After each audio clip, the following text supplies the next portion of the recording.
हाँ दोस्तों, तो लास्ट ईयर वीवो ने स्मार्टफोन इंडस्ट्री में काफी ज्यादा तबाही मचाई थी और इस साल भी वो इस चीज को लेकर काफी ज्यादा कंसिस्टेंट है। दिस ईयर भी काफी ज्यादा कमाल का काम कर रहा है वीवो और काफी तगड़े तगड़े स्मार्टफोन इन्होंने लॉन्च किए हैं। इवन हर सेगमेंट में आपको एक अच्छा वीवो का फोन मिल ही जाएगा। अब इंडिया में वीवो का ब्रांड वैल्यू ऐसा होता जा रहा है जैसे कि सैमसंग और आईफोन। इवन इंडिया की ऑलमोस्ट सारी सिटीज में आपको वीवो का एक सर्विस सेंटर जरूर मिल जाएगा और सर्विस सेंटर पर आपको काफी अच्छी फैसिलिटीज ये लोग प्रोवाइड कर रहे हैं। अब एट दिस टाइम वीवो का एक फोन जो काफी ज्यादा हाइप क्रिएट कर रहा है जिसका नाम है वीवो T4 अल्ट्रा। अब वीवो की तरफ से ये एक लेटेस्ट लॉन्च है और काफी ज्यादा कमाल का फोन यहाँ पर इन्होंने लॉन्च कर दिया है। अब इसके कुछ कॉन्स को साइड में रखा जाए तो 40,000 के बजट में ये one of the best smartphone है। अब ऑलमोस्ट इसी बजट में रियलमी ने भी अपना एक फोन लॉन्च किया है जिसका नाम है रियलमी GT7 और इस फोन को लॉन्च हुए भी लगभग 2 वीक्स ही हुए हैं। तो आज का ये वीडियो इन दोनों फोन्स के बीच में लड़ाई कराने वाला है। इनका एक डिटेल कंपैरिजन हम इस वीडियो में करने वाले हैं जिसमें आपको सारी चीजें डिटेल में पता लगने वाली है और 90% चांसेस है कि आप इन दोनों में से एक बेस्ट डील चूज कर पाओगे इस वीडियो को देखने के बाद। तो वीडियो को स्टार्ट करने से पहले आप वीडियो को लाइक एंड चैनल को सब्सक्राइब करके अपना कर्तव्य निभाइए। अब हम अपना कर्तव्य निभाते हैं और अब दोनों फोन्स का डिजाइन एंड बिल्ड क्वालिटी के ऊपर बात कर लेते हैं। और अब आप यहाँ पर दोनों फोन का डिजाइन देख सकते हो। दोनों फोन्स अलग अलग फैक्टर रखते हैं डिजाइन के मामले में। अब दोस्तों आप लोग बताओ आपको कौन से फोन का डिजाइन बढ़िया लग रहा है। लेकिन यहाँ पर आप वीवो का ये जो फिनिक्स गोल्ड कलर देख सकते हो,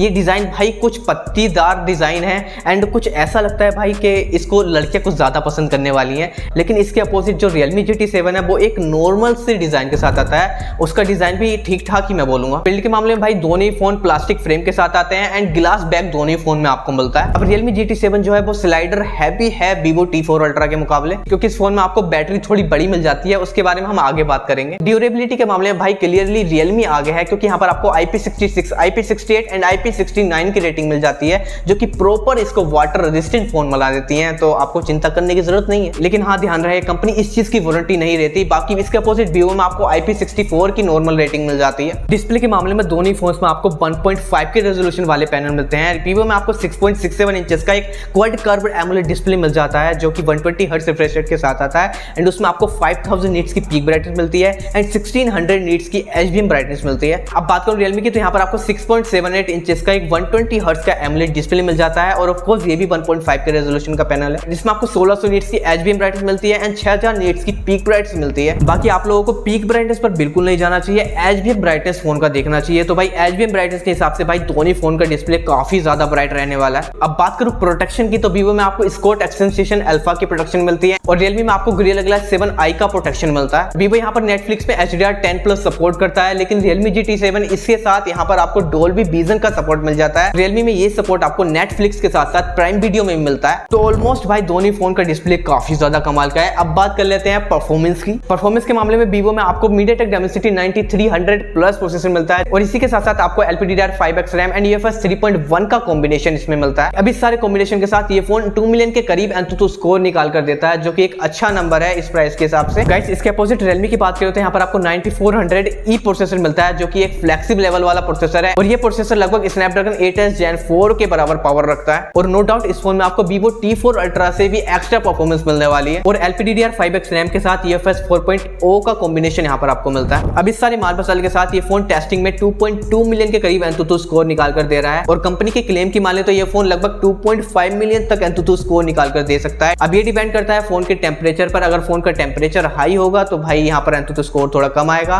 परफॉर्मेंस में स्टेबिलिटी कम आएगी। अब इस सारे डाटा के थ्रू भाई आप इस फोन को one of the best performance वाला फोन मान सकते हो। अब दोनों फोन के BGMI सेटिंग्स की बात करूं तो वीवो में आप 90 FPS तक गेम प्ले कर सकते हो और रियलमी में आप 120 FPS तक BGMI गेम प्ले कर सकते हो जो कि भाई बहुत बढ़िया है। अब दोस्तों रियलमी में 7700 mm² का यहाँ पर आपको कूलिंग सिस्टम मिल जाता है जो कि भाई इस फोन को काफी ज्यादा ठंडा रखता है एंड इस फोन का भाई टेम्परेचर इस गर्मी में भी 38 डिग्री से एक्स्ट्रा नहीं गया है और दोस्तों ये टेम्परेचर कूलिंग में माना जाता है। तो भाई ये काफी अच्छा आपको टेम्परेचर मैनेजमेंट दे रहा है। बाकी इसके अपोजिट अगर मैं वीवो की बात करूं तो यहाँ पर मुझे कुछ पता नहीं है कि यहाँ पर आपको कौन सा BC कूलिंग सिस्टम मिलता है जिसके थ्रू ये फोन ठंडा रह सके। अब दोस्तों रियलमी के पास ये एज है तो यहाँ पर आपको कंसिस्टेंट परफॉर्मेंस मिलने वाली है एंड आपको लॉन्ग टर्म के लिए अगर गेम प्ले करना है तो ये फोन आपको काफी अच्छा गेम प्ले करा कर दे सकता है। बाकी आप रियलमी की परफॉर्मेंस का यहाँ पर चार्ट देख सकते हो। गेमिंग में काफी अच्छा काम किया है इन्होंने। दोनों फोन्स के सॉफ्टवेयर की बात कर लेते हैं तो रियलमी में आपको Realme UI 6.0 मिल जाता है विद Android 15। अब Realme की UI में आपको ब्लूटवेयर तो मिल ही जाते हैं जिसे आप अनइंस्टॉल कर सकते हो लेकिन वो प्रॉपर क्लीन UI वाला मामला यहाँ पर नहीं है। अब Realme के अपडेट्स की बात करूँ तो 4 year Android updates and 6 year security update यहाँ पर आपको मिलेंगे। देन अब बात करें Vivo की तो यहाँ पर आपको FunTouch OS 15 मिल जाता है विद Android 15। Vivo का UI भी क्लीन UI नहीं है, यहाँ पर भी आपको फीचर्स तो मिल जाते हैं लेकिन यहाँ पर आपको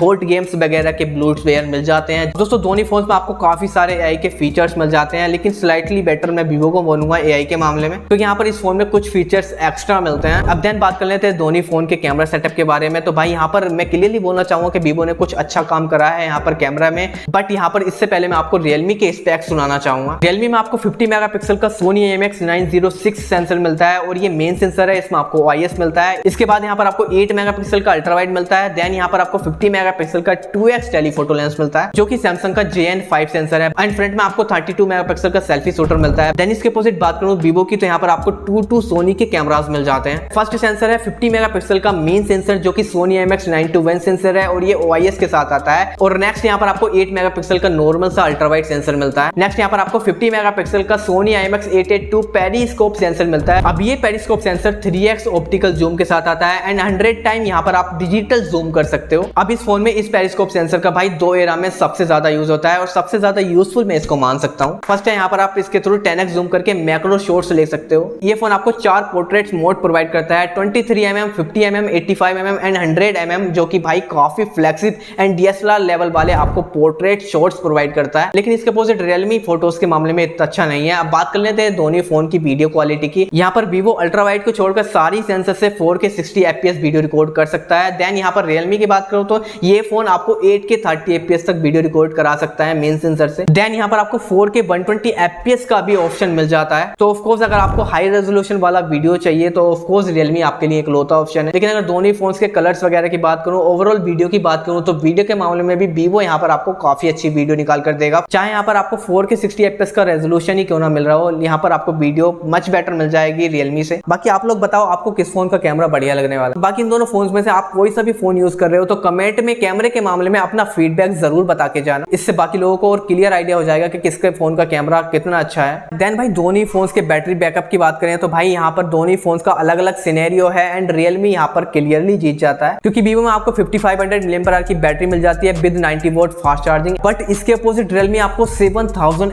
mAh की बैटरी प्रोवाइड करता है विद 120 वोल्ट फास्ट चार्जिंग। और भाई ये काफी ज्यादा अमेजिंग कॉम्बिनेशन है। आपको भाई 2 दिन का बैटरी बैकअप एटलीस्ट मिलने वाला है अगर आप नॉर्मल यूज करोगे। लेकिन अगर आप हैवी से हैवी यूज करते हो तो ये फोन लगभग 10 आवर्स का बैटरी बैकअप आपको प्रोवाइड करने वाला है। लेकिन इसके अपोजिट वीवो भी इतना ज्यादा बुरा नहीं है, यहाँ पर भी आपको 7-8 घंटे का बैटरी बैकअप आसानी से ही मिल जाएगा। तो अब सारे मेन स्पेसिफिकेशन हो चुके हैं। देन अदर फीचर्स की बात करूँ तो दोनों फोन में डुअल स्टीरियो स्पीकर्स आते हैं, दोनों फोन NFC सपोर्ट करते हैं और दोनों फोन में आपको इनएफ 5G के बैंड मिल जाते हैं, जिसके थ्रू भाई आपको कनेक्टिविटी में भी कोई भी दोनों फोन्स में प्रॉब्लम नहीं आने वाली। तो फाइनल दोस्तों मैंने आपको सारी चीजें डिटेल में बता दी हैं एंड आपको सारा कुछ क्लियर भी हो चुका होगा। एंड अब बात कर लेते हैं कंक्लूजन की कि भाई कौन सा फोन किस यूजर को टारगेट करता है। अब दोस्तों सबसे पहले दोनों फोन के डिजाइन के बारे में बोलूं तो ये मैं आप लोगों के ऊपर छोड़ूंगा। एंड डिस्प्ले के बारे में बोलूं तो दोनों फोन की डिस्प्ले काफी ज्यादा कमाल की है। डिस्प्ले के मामले में दोनों फोन भाई आपको कोई भी दिक्कत नहीं देंगे। देन दोनों फोन के परफॉर्मेंस की बात करूं एंड गेमिंग की बात करूं तो भाई रियलमी यहाँ पर क्लियर विनर निकल कर आता है। देन सॉफ्टवेयर के मामले में दोनों फोन सेम ही है, लेकिन रियलमी में आपको अपडेट्स ज्यादा मिलते हैं। कैमरे के मामले में भाई मच बेटर है Vivo T4 Ultra, than Realme GT7। और बैटरी के मामले में भाई रियलमी GT7 काफी ज्यादा आगे है। बाकी दोनों फोन के अदर फीचर सेम ही है। अब सुनो, अब दोस्तों अगर आप एक गेमर हो, आपको भाई हैवी से हैवी वाला गेम प्ले चाहिए और one of the best performance चाहिए इस सेगमेंट में, तो भाई रियलमी GT7 आप लोगों के लिए है। एंड ओवरऑल इस चीज से आप कह सकते हो कि आपको ऑलराउंडर फोन चाहिए सारी चीजों में, क्योंकि मेन चीजें कैमरा और परफॉर्मेंस होती हैं। तो भाई आप Vivo T4 Ultra ले सकते हो। अब अगर आपका भाई कोई भी डाउट है तो आप बेझिझक कमेंट कर सकते हो, मैं उसका रिप्लाई आपको जरूर करूंगा। अब दोस्तों शुरू में ही मैंने रिक्वेस्ट करा था और अब भी रिक्वेस्ट करता हूं भाई वीडियो को लाइक एंड चैनल को सब्सक्राइब कर देना। मैं अभी भी बहुत ज्यादा स्वेट कर रहा हूं एंड अप्रोक्सीमेटली अभी भी फोन का टेम्परेचर 50 डिग्री पर ही है। मैंने एक शॉट डाला था, आप देख सकते हो अभी भी मैं काफी ज्यादा स्वेट कर रहा हूं। मैं आप लोगों को बता नहीं सकता। बाकी दोस्तों कोई बात नहीं, आप लोगों के लिए इतना तो कर सकते हैं। एंड भाई आपने लाइक कर दिया और चैनल को सब्सक्राइब कर दिया तो हमारी मेहनत वसूल हो जाती है। बाकी दोस्तों बस I hope you enjoy this video and I will see you guys in the next video. जब तक के लिए बाय बाय।